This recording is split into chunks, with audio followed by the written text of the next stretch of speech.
Cornerback draft target number 1, Andrew Booth Jr. Let's get into the details about this young man. Making himself eligible after his junior year playing for Clemson, he's 21 years old, 6 feet, 200 pounds. His average draft rank is 28th overall right now. Where did I get those numbers? 27th on the PFF board, 42nd on the NFL Draft Buzz board, and 16th on the CBS board. So for the average of 28th overall. The speed, 4.38. Take that with a grain of salt right now. That is not an official time. That was early in his college career. He was not able to participate in the combine, and we'll talk about that in a little bit and what that means. Let's talk about some of the positive things that people are saying. Got 32 and an 1/8 inch arms, allows him to play bigger. Compare that to Levi Wallace, who has 33-inch arms. They both are 6 feet. Andrew Booth has a little more weight. Levi plays at around 190. Andrew's got tremendous closing speed, plays as if the ball is getting thrown to him. Great speed and open field tackler. Absolutely love this about him. Check out some of his film in the descriptions below. I left a couple links for his highlights. And my goodness, just a great open field tackler. I love the run support that he provides. He just definitely closes the gap and will make some big plays at the line of scrimmage for us in the running game. Physical player and matches well with bigger receivers. Let me tell you, the AFC they're getting better every year. They have such a tough schedule. The receivers are getting faster and bigger. We're going to need some bigger corners to keep pace. And I love what Andrew Booth brings to the table. He's the potential to be that guy who can be put on an island. Yes, one of the experts says he could be that type of corner, that shutdown corner, to go right along with Trey. Again, we don't know with Trey's injury what version we're going to get of Trey and how long it's going to take him to get back to the form we expect. But imagine if we got shutdown Trey and we got shutdown Andrew. Imagine what that defense is going to do. He has some of the best feet in the class, has improved year after year. I love this about him. I love a young kid who's going to improve year after year. Let's talk about that a little bit. In his freshman year, he really only played 68 snaps on defense. 27 of them were coverage. Most of the time he was on special teams. PFF graded him at a 71.7. In 2020, he played 11 games, but he only started 4, had 333 defensive snaps, 192 coverage snaps, and PFF graded him a 74.7. 2021 was actually his breakout year, right? He played 11 games, started all 11 of those, had a defensive snaps of 578 and coverage snaps of 334. PFF graded him 78.4. So again, you're seeing this young kid grow every year, and I think it's going to continue. So I'm super excited about the potential there. He can run any coverage, which I love. You can play some zone. You want to play man. This kid can do it. So some of the things that people are worried about, he has some injury history. So let's talk about that a little bit because, you do worry about it. You don't want a guy, when you hear that he has injury history, what does that mean? You don't want to draft a guy and he's hurt like every season. He misses 2, 3, 4 games or more. So I look back in 2019, after his freshman year, he had surgery to repair a torn patellar tendon. Did not affect his freshman year. He played in all the games he was expected to play, and he was fully ready to go in 2020. So in 2020, he missed a few games due to some nagging injuries. And then in 2021, he missed 2 games with a hamstring injury. So for me, because that 2019, that bigger injury didn't impact and he got better and better year after year, I'm not so worried. Yes, hamstring injuries, hamstring tweaks they're gonna happen. We see that happen all the time with some of our Bills guys.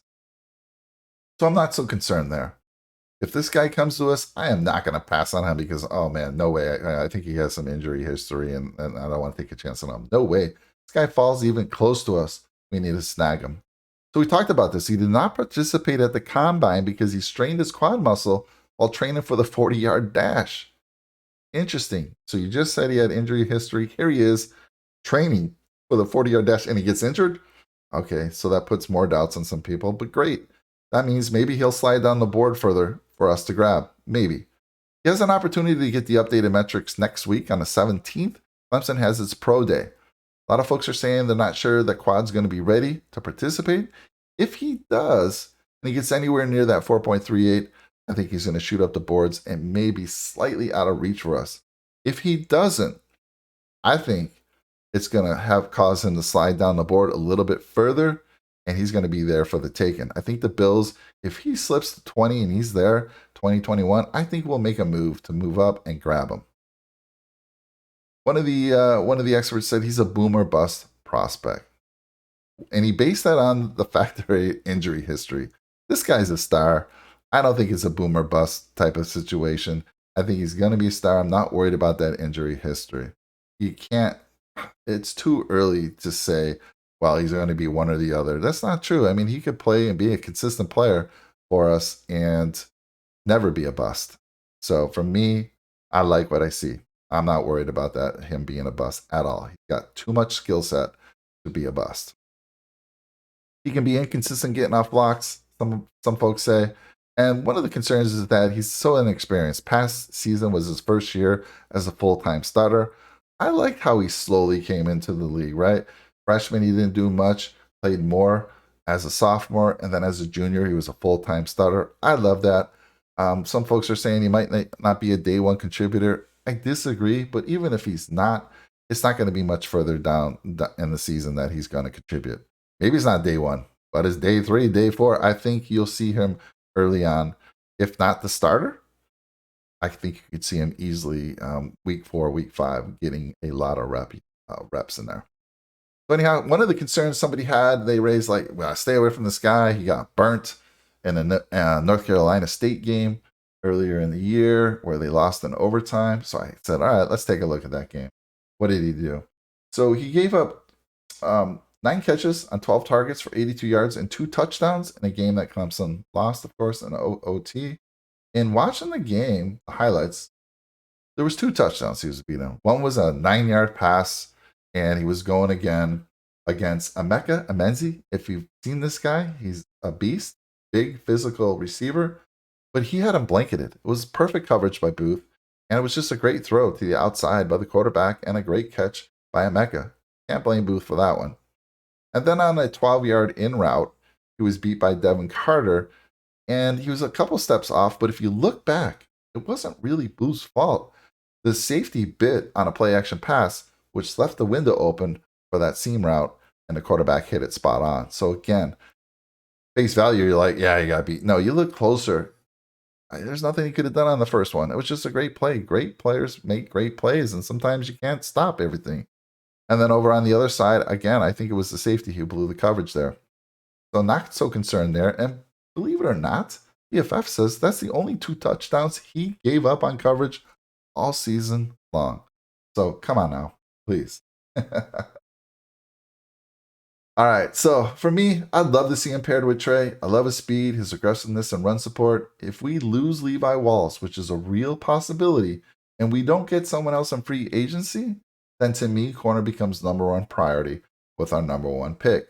As you all know, we're sitting at number 25 right now.